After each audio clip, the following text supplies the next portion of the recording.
Hey, hey, hey. Back with another Instagram Live.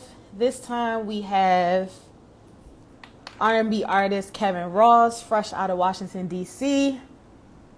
I see he's in the building. He's prompt, okay? So I'm excited to chat it up with my fellow DMV gang. Kevin is amazing. He's been killing the game, and he's got plenty to talk about. Hey, there he is. I ain't come to play.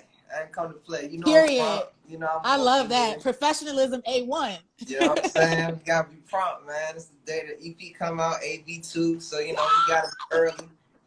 Whatnot. Yeah, listen, I played that thing out today. Let's I go. hate that it's not long. It's not long enough, Kevin.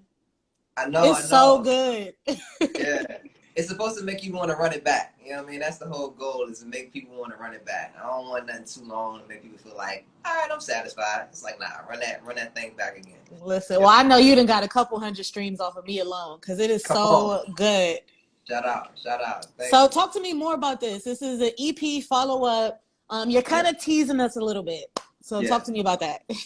So pretty much, I had Volume 1 come out in January, and then I wanted to do Volume 2 a little earlier, but COVID happened, so we had to readjust. But pretty much, like, the whole purpose of it is just breaking it up so that people can really enjoy it in like smaller portions.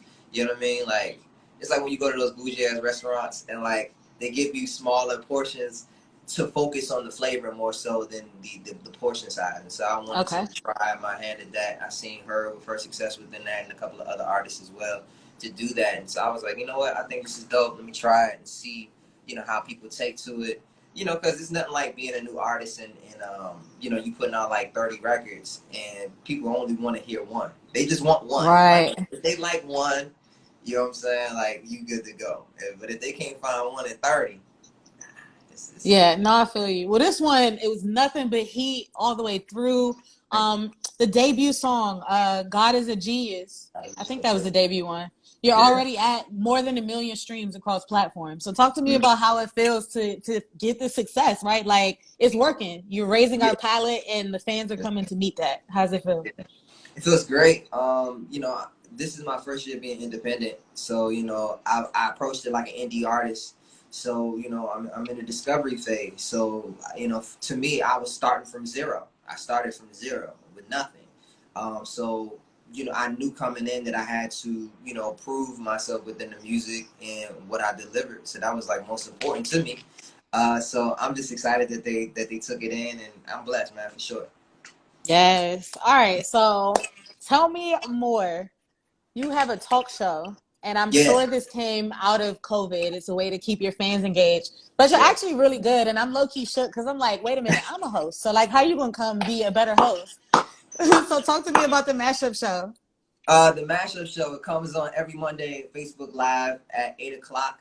So we've done two thus far, and like you said, it was something that came out of the pandemic. And I always wanted to really interview, like, creatives and stuff like that. And I've always talked to them on the phone, and so the engagement level was always there.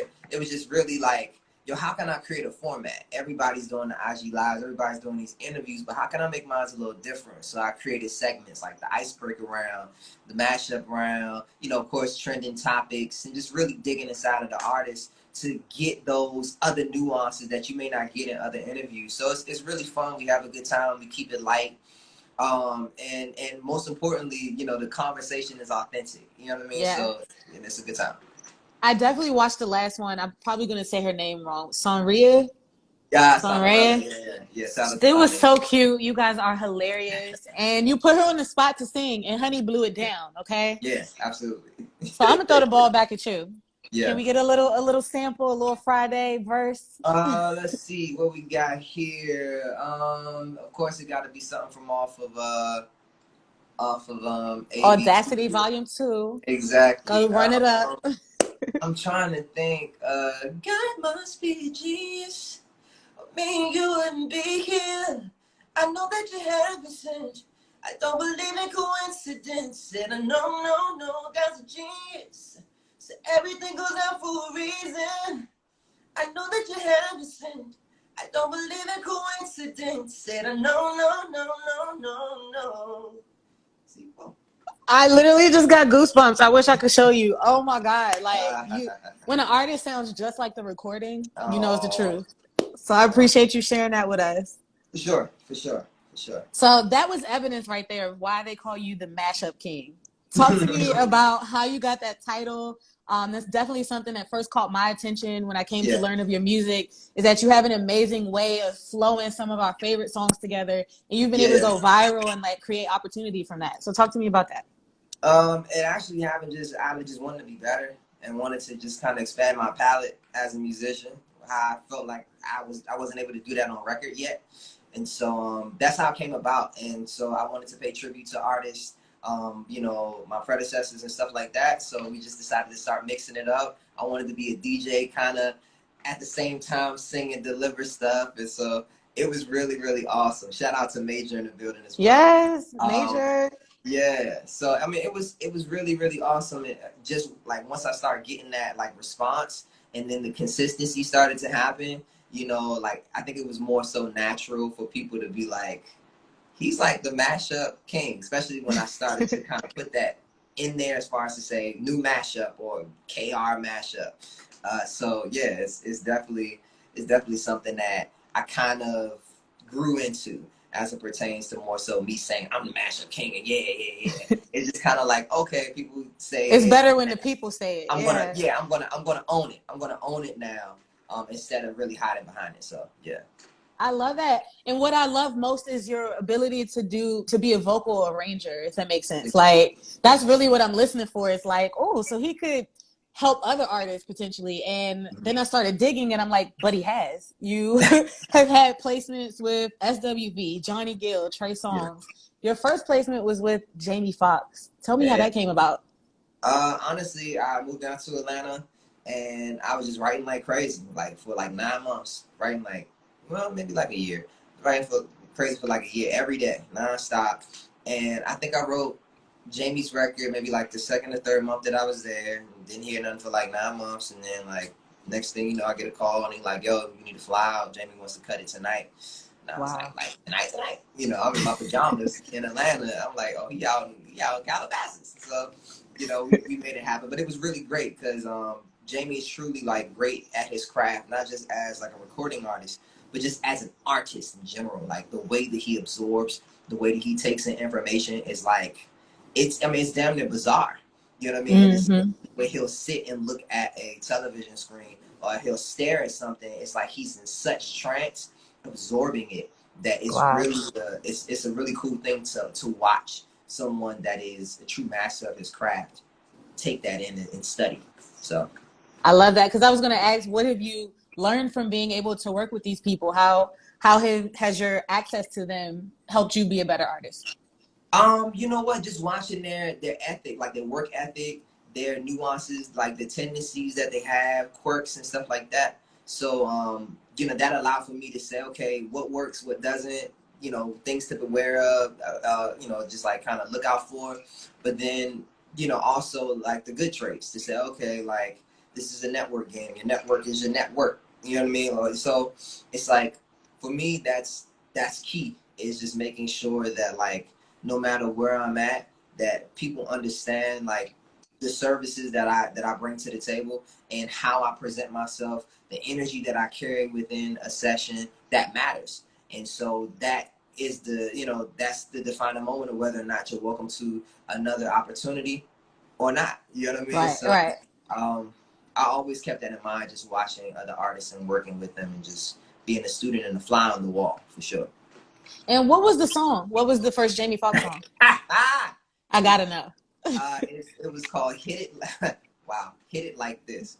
Oh, Yeah, I know. Like some of my earlier work was very, very ratchet. But for some it reason, like worked.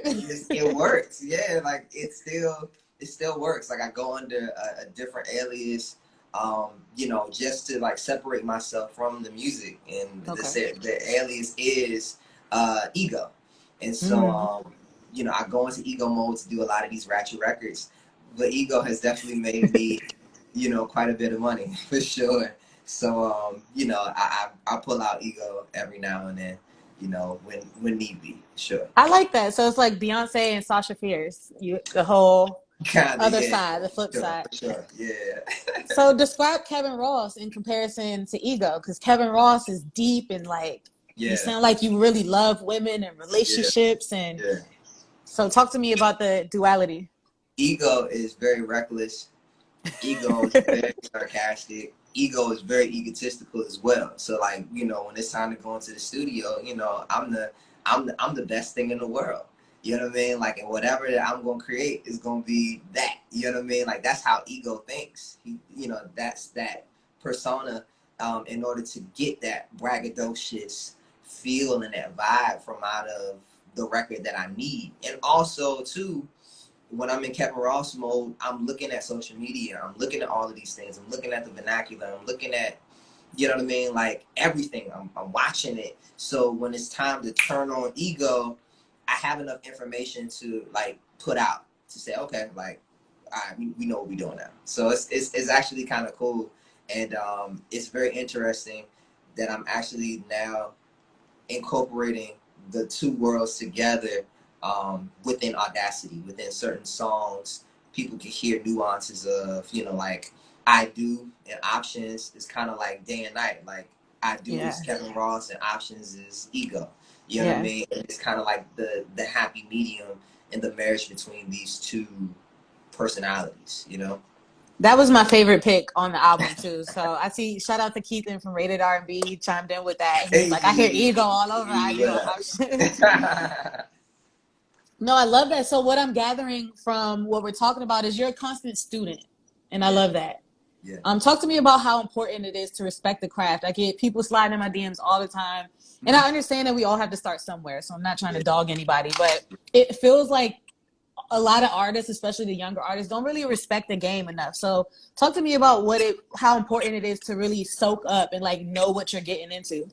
I mean, it's very important if you want to last. You know what I mean? Like this thing is about survival at the end of the day. Like survival, of course, it also breeds thriving. You know what I mean? But at the end of the day, you're trying to maneuver and navigate through this jungle. No one gave you any directions. No one gave you a compass, you know, so you study. So everything is in trends and patterns and stuff like that. So if I'm an R&B singer, I would look at the history and the story, not just the success of Marvin Gaye or Sam Cooke or, you know what I mean, those that came before me, but I have to look at their life, right? Yeah. And to say, okay, what tendencies do I have that are similar that could put me in situations that I do want to be in and that I don't want to be in, right? And so you start to see these patterns happen within artists and say, you know what, that reminds me of the story of such and such. You know what I mean? So you just have to be weary of that and be aware. And so that's what I try to do my best to, you know, let younger artists know, like, yo, you need to study, understand like the game, what you want from out of it, be clear on what you want, or it will take you for a spin and it'll drive you out your damn mind if you're not clear on what you want. Facts. No, I Yeah. love that. I appreciate you for sharing that. And that leads me to my next question. When I think I first met you personally in radio, and I believe you were signed to Motown. Yeah, But yeah, as you mentioned, you're currently an independent artist and you have a yeah. distribution deal with Empire. So talk to me about that transition and maybe offer some advice for going indie. Going indie isn't for everybody. I will say that. You know, one of the things that we see now more than ever is, you know, people like go indie, do this and that. It's just being clear that, you know, if you have an infrastructure or you're looking to develop an infrastructure, a team of some sort, that's very important. Being independent because you cannot do it on your own. Even if you can write, produce, sing, you know, flame the shoot out your ass, whatever it is. You can't do it on your own. There's so much to it as far as to the business and connecting the dots that you won't have enough time within a day to actually get it done without it wearing you out. You only have so much bandwidth within yourself. So a team is very important. You want to be a star and money just isn't, like, money's not a thing. Like, you don't care about money and like longevity and legacy and anything like that, then like major labels is probably like, it's for you. It's for you. And there's nothing wrong with that, because you know you just have to know what you're getting yourself into, you Yeah. know, and the exchange of it, you know. So there's no shade and no hate as far as on majors. It's just the fact that it's a business. It's a big business. And you know, if you don't know, you know, then you know you'll be lost and turned out out here. So I think that was a major key to drop, that it is the music business. yeah, And you got to definitely know the business. So I'm proud for you. I'm excited for you to be indie and be doing your own thing. Ownership, okay, you guys. That's the come on. word of the decade. Yeah. Ownership. Here's the truth of the matter is, and I'm sorry for cutting you off. The Mm-mm. truth of the matter is that most major artists truly don't know how much they make and how much their revenue is as it pertains to music. I'm not saying all, but I'm saying most. And I know in my case, I didn't know how much I made. I didn't know how much I was worth. And so since I didn't know how much I was worth, people could tell me anything, and I believed anything because I didn't know the worth of what I brought to the table. Not just the worth of what God put inside of me, but on the business end to say, this is how much Kevin Ross can make. This is how much that he's made over time, right? So that creates bargaining, right? It creates a level of business sensibility that I didn't necessarily have, right? So I needed to separate myself from entities and people who did not want me to educate myself, right? They didn't want for me to progress in that way. And I knew that that was the next step, is to understand what I was worth, and so that I can learn everything that I need to learn so that I can put that back into the next generation. I can let them know how much they're worth, not just how much they can make, but just worth in general. So that's kind of a key thing for me and why I'm independent. I do know what I'm worth, so I can move in my purpose. I can move and understand how to navigate to say, okay, these kind of records make this kind of record can make that. This is how much I'm making streaming on satellite radio, terrestrial radio. There's so many different things and different, you know, avenues within music that a lot of artists may not know about because of the circumstance or the situation that they're in. So I really advise that even if you're in a major label situation, to educate yourself, because no contract lasts forever. And so you do want to be prepared when you're out there on your own to, you know, be ready to, you know, get out the blocks. And that was my big thing. You know, God blessed me to the point where it was like, he made me wait. He made me wait for mine. So they didn't let me go because I asked to be let go out of my contract. They didn't let me go for about a year and some change. So within that time, I had to establish my company. I had to understand like the infrastructure that I needed in order to start. So once I was freed up, you know, distribution, I was already talking to distributors. So it was really just about had the best and put out these records,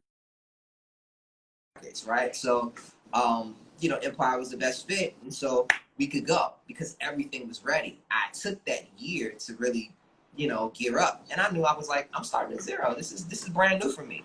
And so for any indie artist, you got to be okay with that, because we have to live on a sliding scale.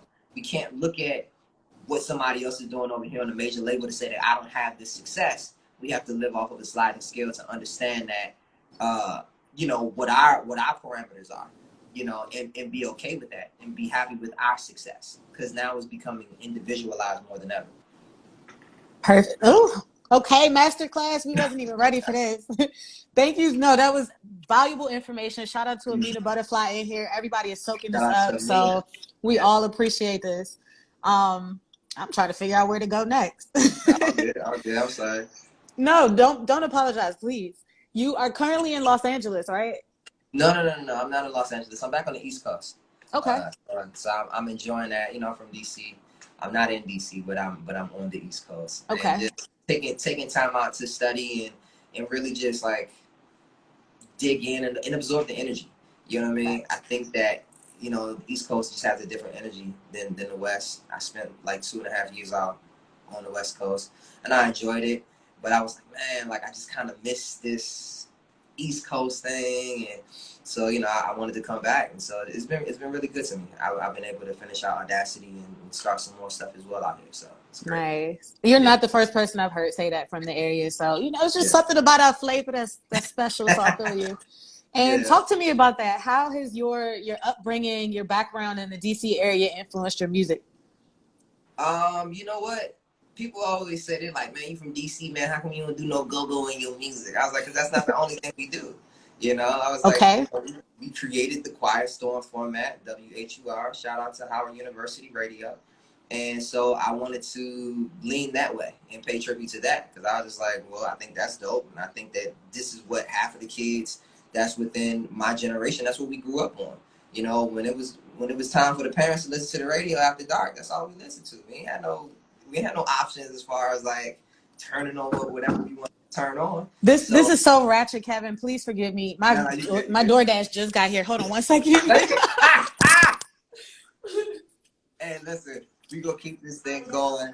Make sure that you guys go to Audacity Volume 2. It is out right now. You can stream it, you can buy it, just as long as you enjoy it. Of course, the Mashup Show this Monday. We have Adrian Marcel at 8 o'clock, Facebook Live. Like I said, we're gonna keep this thing going. Doshi's getting DoorDash. Yeah, I'm sorry about that. That's so good. What you end up getting from DoorDash? So I'm in Houston, Texas, and there's this bomb Chinese place called the Rice Box.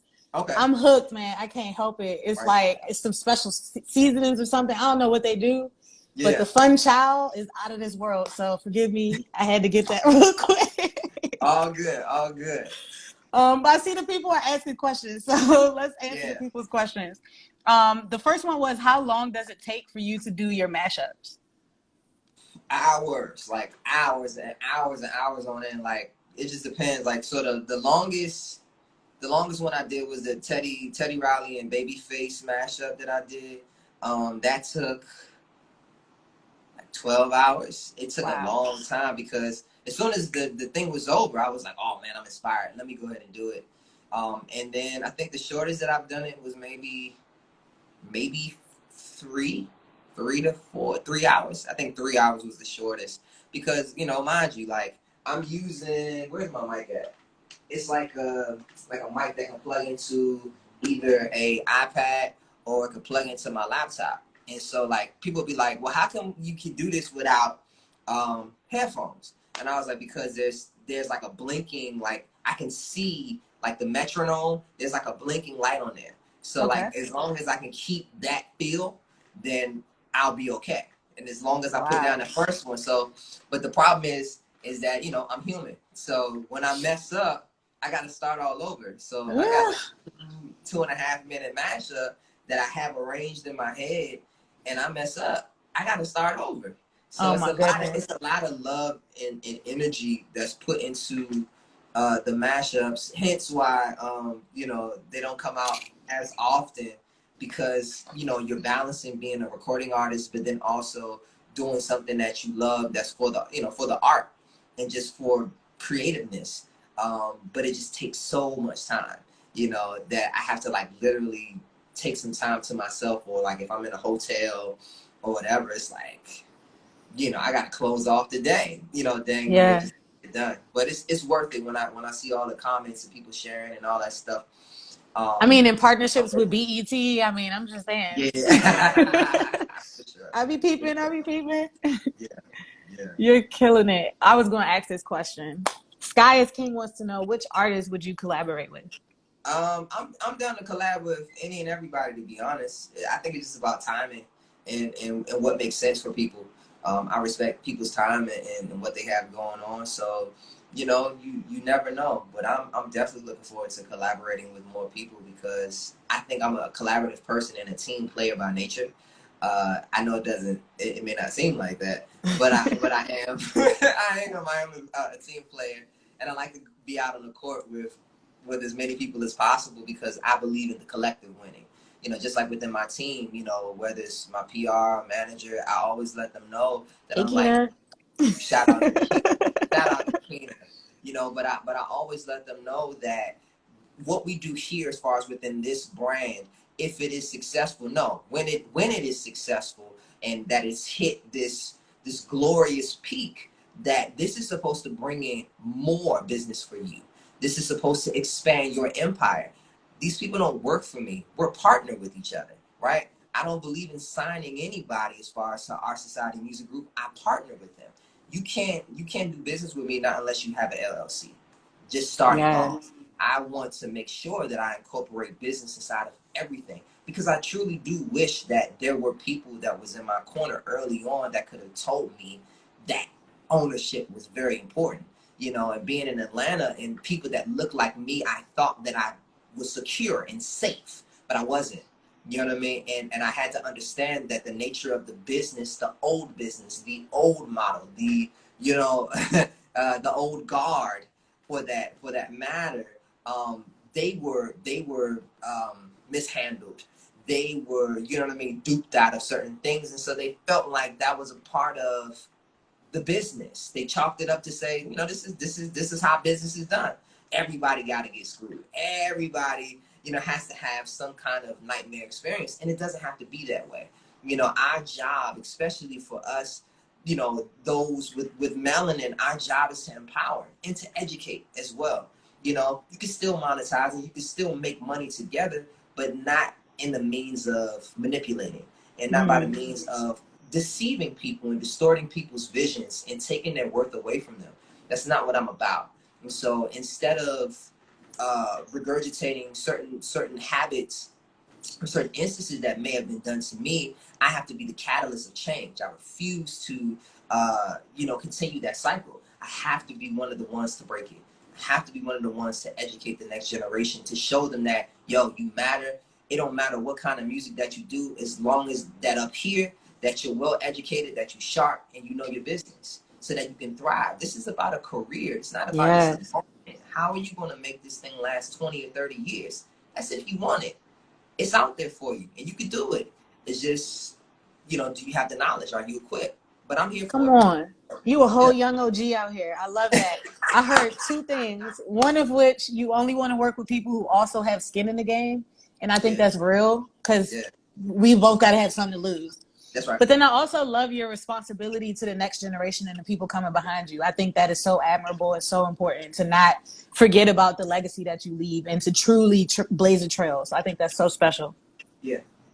Let's see what else we got in here. I hope this isn't silly. Saw you when you opened up for Neo. Been a fan since. You're so talented. Much love. What? I think they're asking what's your favorite food. Yes, There was more to it than that. Right. Favorite food. It has to be like Asian cuisine or Italian. You trying to have my my rice box? I know. Listen. As soon as I go to Houston, that's the first thing I'm gonna get is that. Yo, speaking of Houston, y'all got this spot out there with the turkey hut. Turkey Lake is right down the street. I can walk there. Oh my God, that was crazy. Listen, the pandemic didn't stop nothing that they got going on. They've been cracking this whole time. Jeez. In fact, they just started open mic / karaoke on Wednesdays. You should totally pull up. You got to pull up. Yeah. Listen, I mean. Do you know Mr. Phil Wade? I couldn't even eat. I couldn't even eat and sing because the food is just that. It's crazy. I'm gonna have to show them this clip, man. Yeah, I promise you, it's walking distance from here. Like, I love their food too. Oh man. Here we got another question. Yeah. Would you do a mashup of your own music and put it out for streaming? Yeah. I mean, I would. You know, it gotta make sense. You know what I mean? But yeah, like I do stuff like that all the time. I just usually implement things that people know too. It's just like you doing a live show. Like when you're a new artist, people don't know your music, and so they don't care. The only thing that they really know, or what they want to know, is if you can sing. And once they know that you can sing, then you can get into, you know, your other stuff. You know what I mean? So yeah, to answer your question, yes, that is something that I might do in the future for sure. Okay. When can we expect another full album? Is that cooking up right now? Like, what are the plans for a full-length LP? Yes.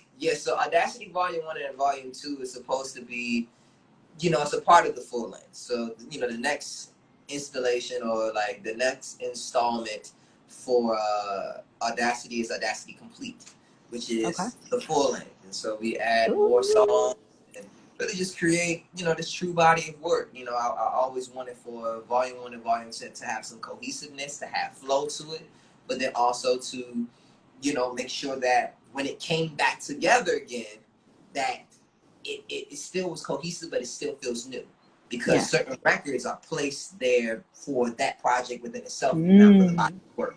And then adding new records in. So it's going to be dope. And then just working on new music, working on a new record that we can put out in 2021. So it's going to be good. Exciting. Yeah. Do you see yourself venturing into any other parts of the entertainment industry? Maybe a little acting, or what are your thoughts? Whatever God has for me, he has for me. You know what I mean? I got to be sensitive to, you know, where he wants for me to go. You know what I mean? Order my steps, direct my path, you know. I think that's the hardest part, being independent and you having to do a lot on your own and putting a lot on your team as well. You're in the driver's seat so much that it can confuse you sometimes, because you're like, I don't know if I should drive. Maybe I should let God drive. Nah. He done already done enough. I don't even know if I'm halfway yet, right? So, you know, I think for me, I'm just, you know, getting into that place where, like, you know, it's one thing to be a boss, but then it's another thing to understand where your source of power comes from. That energy that's provided in order for you to get up and to do what you do. You know, so I'm humbled by that. And yeah, whatever God has for me as far as like acting, hosting, Mashup Show. You know, whatever I was gonna say that. Whatever's clever, you know, I'm just at a place right now where I'm not afraid to do anything. You know what I mean? I'm not afraid to try anything because I got nothing to lose. I got everything in game. Everything in game. So I love that. I'm just excited. I want to be a catalyst and some people to look at me to say that, you know, he tried and to see what stuck and see what made me successful, you know, so they can blaze a path of their own.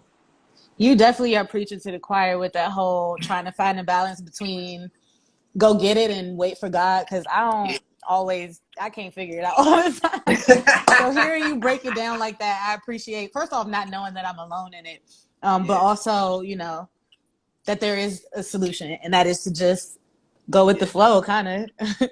Stay in your path. Yep. Oh, this is a cute question.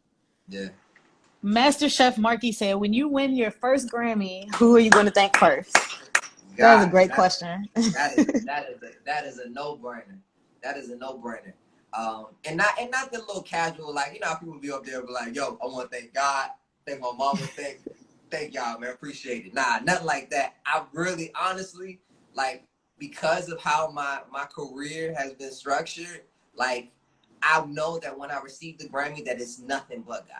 It was nothing but God's grace and mercy that sustained me for this long. You know what I mean? Yes. To have the endurance, to have the audacity in stores now.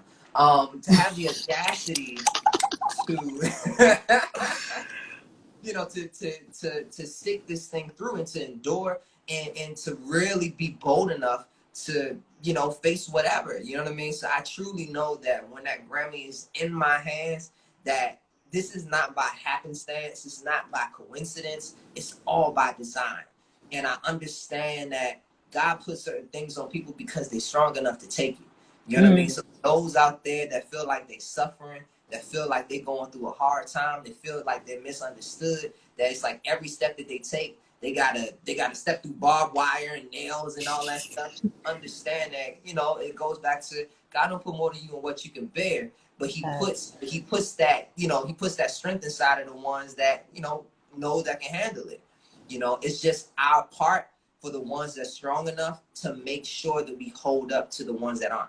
You know what I mean? To check in, to strengthen those, because we are a collective, we are a community, and we all got a special place as far as within the grand scheme of it. So we got to hold each other up, not to chastise one another, not to make someone feel bad because they're not strong like you are, or like other people, but to make sure that you sympathize with them because of the fact that you understand God gave them something a little different, you know? So to answer your question, God first.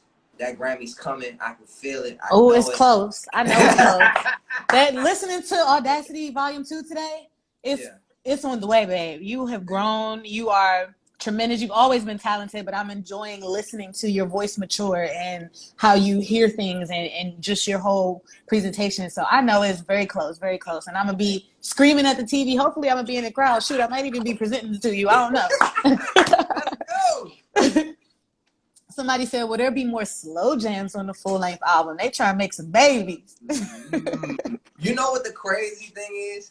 For all of Audacity, I tried to stay away from slow records. I was like, if I want slow records, I still want it to hit. I still want it to have some kind of like kicks and just craziness. And I was like, the slowest record we got is this thing called Love. So, you know, and it was on purpose too, because I thought it was a really great record. And I was like, I can't leave this off because I want everything to feel a certain kind of way. But I tried to avoid that. So, okay. You know, just depending on how people respond, and what it seems like to me is that people do like that thing called Love lane of me being musical and me really kind of being in my raw element. And if that's the case, then this next album, people will enjoy it. We'll have slow jams. It's going to have a lot of stuff on it. But it's going to be very, very authentic. And I was talking to my co-executive producer, shout out to Jaren Spruill. We were talking about how we're going to approach this album. And we want for these records to really stick. You know, it's one thing to like come out and then, you know, you put out music and then people be like, I like it. Yeah, it's cool. Yeah, it's a vibe. You know what I mean? And going to a playlist. But like, it's nothing like having music that like really, it's like an experience. And it's like two places that I know of that's common to have this thing that I'm about to say. It's movies and it's church. And those two things leave you with an experience. You come in one way and you leave out completely changed, right? So in church, if you're looking for something or whatever, sometimes you ain't even looking for it at all. You can have this transformation just within the word or just within the choir singing. It's a very transformative experience. And so for me, I want to be intentional as far as within music to kind of do what I did for Audacity. I did these like think tanks and I took like random women in certain cities and it was like, you know, you're just listening to an R&B artist and we would pay for chocolate and wine and all this stuff just to have them there to listen to this music. It didn't matter who it was. They just knew that they was getting free food and whatever. And they was listening to the music. It was like a happy hour, right? Yeah. But the thing is that they came in and they had like a clipboard where they can like give me notes of what was it that they liked about certain music. So I want to make sure that this time around I do something that's similar as far as within certain cities and really watch people's emotions, because I really want for them to feel like they're being transformed. Like once the last record is done, for them to walk out and for them to feel something different. Like they left with something, as if whether it was a seed or whether it was a word of encouragement or just something that to help with their relationship, but something that stuck. So they were like, man, I can't wait till this actual record comes out, because this my record, and not just for the summer, but this is a record that I could play for life. You know what I mean? And that's what we playing for. We playing a life game. We playing a long game. So next time we're gonna be all right. Playing for keeps. I love it. So talk to me. R&B. I think R&B is having an amazing moment right now, personally, and it's so diverse. I would start naming artists, but it's too many. Yeah. What do you feel about the state of R&B right now? And, you know, where do you see yourself fitting in? Because I love, like I said, you can get kind of a country feel from one artist, and then you get kind of trap vibes from another artist. And then honestly, it's kind of poppy over here, but then you still got soul. So like, where do you feel like you fit into that? Where do I fit in? I'm a bridge artist. So I'm the guy that brings your grandma, your mama, and your daughter to the show.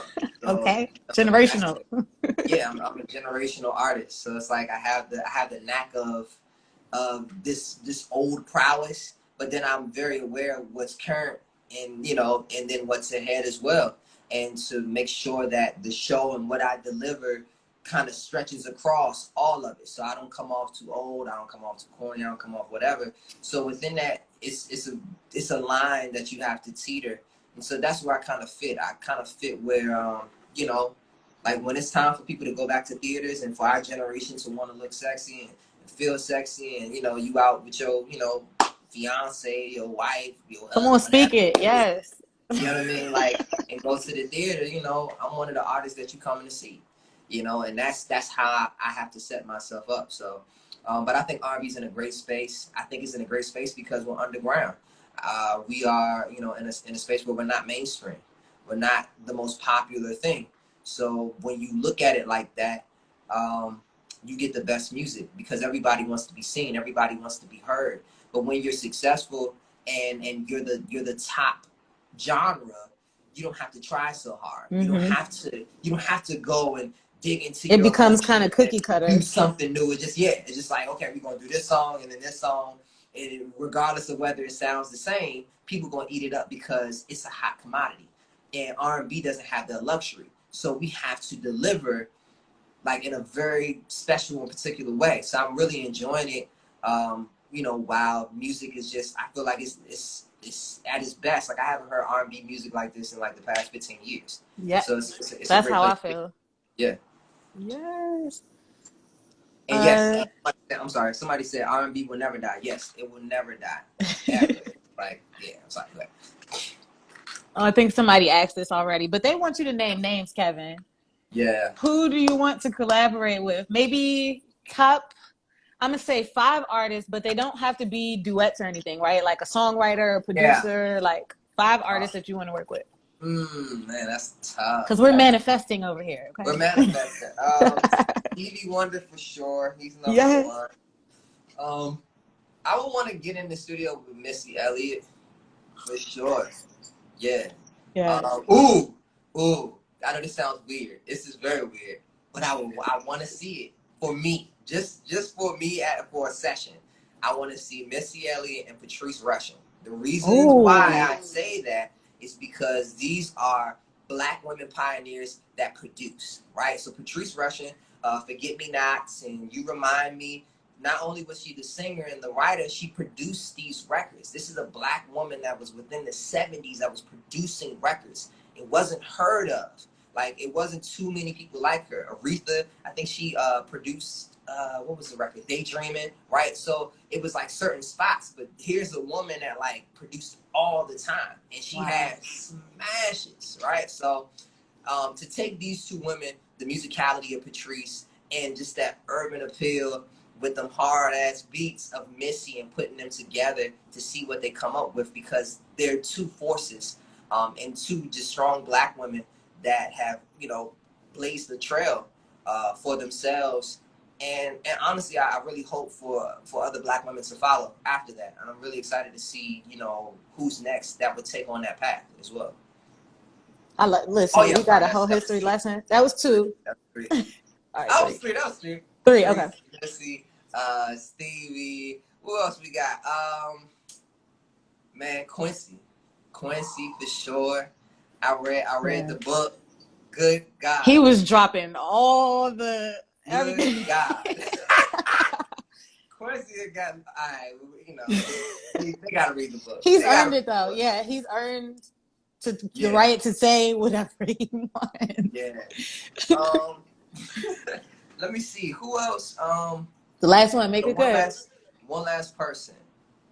I would want. You know what? I want to work with D Mile. Okay. Who is you know, he's worked with Lucky Day a lot. He's worked with Victoria Monet a lot. Yeah, I think he's dope. I think that he's a very well-rounded musician and producer. He has a great sensibility. You know, he reminds me of my homie Jaron Spruce. Shout out to him because he's a genius producer as well. But I definitely want to, you know, get in with him and just see how they, you know, they brain work. You know what I mean, and all that. So yeah, that's my 5 for sure. Smart. I love it. That was a great list. And like I said, we're going to help you manifest this. So all the fans that's in here watching this, we need to tag and repost. I'm going to do the same. Yeah. Come on. Let's make it happen. This is a great question. Vaughn Virtuous Clifton asks, is there a Bible verse that inspires you daily? And that Jeremiah 29:11 is mine too. For I know the plans I have for you, plans to prosper you and not to harm you. I love that scripture as well. Come on. Okay. One that I truly do live by. There is no fear in love, for perfect love cast out fear. For he that fears faces consequence. You know what I mean? And like, what is it? And he that doesn't fear is made perfect in love, right? So like, that's one that really sticks with me, because within this industry, you could develop anxiety, you can develop complexes, fear, just so many different things. So I have to really like hold that close to me. You know what I mean? Shout out to Jonte, my brother. That's a master right there. That's a master. Is he really in this live right now? I'm like at a loss for words. I'm honored. I'm humbled. Wow. Thank you for tapping in, King. Master songwriter. I'm sorry, Jonte, for blowing you up like that, man. I appreciate it. But I have to say that Mr. Jonte Austin is one of the very few masters of songwriting that's on this planet, which is amazing. So shout out to Jonte. I actually just learned of him last year about this time at Essence Fest. He spoke in the press room, and he was running down the list of songs. I didn't even know he was responsible for some of those. So he's absolutely like top notch. Like your favorite song was probably produced by this guy. Like I said, he's a master. Like if this is Star Wars and he is, you know, a Jedi. he on a different. That's a whole different thing. Okay, much that's love. Fine. Look at all the star power you bringing out though. The industry is behind you, King, and I think that also says a lot. All these people are checking in just to show you love. That's fire. Indeed. Greatly I think there's one more question here. R&B is the original love music. I think that's a statement, but okay. it is a statement. I agree. I concur. All right, I feel like we are kind of nearing, I don't want Instagram to cut us off, so I want to allow you to make sure, if there's anything else you want to share with us, anything else we should know. Honestly, I thank you for, sharing this platform. I really appreciate it. Audacity Volume 2 is out. Make sure that you buy it or stream it. Just enjoy it. Have a good time with it. I do encourage for people to play Volume 1 and Volume 2. For people who do think that it is entirely too short, then just combine the two together. Audacity Complete is coming. That is the next installment. But then also check out the Mashup Show, 8 o'clock, Facebook Live. The next person that we have is Adrian Marcel. Then the next Monday is Brett Gray. And then the next Monday after that is Amina Butterfly. So this is going to be awesome. So make sure that you tune in. You guys got the whole calendar. So make sure you set your reminders. Mondays on Facebook. Check out the Mashup Show and stream the F out of Audacity. Make sure you run those numbers up, man. Kevin, this has been the bomb. Like, you have the best personality. So sweet. I've never met you or interacted with you and had a bad experience. So this is just taking it up a notch. So I really appreciate your time. Again, shout out to Keena for setting this up. Shout out to Keena. Thank you. Absolutely. Thank you. Take care. All right. Peace.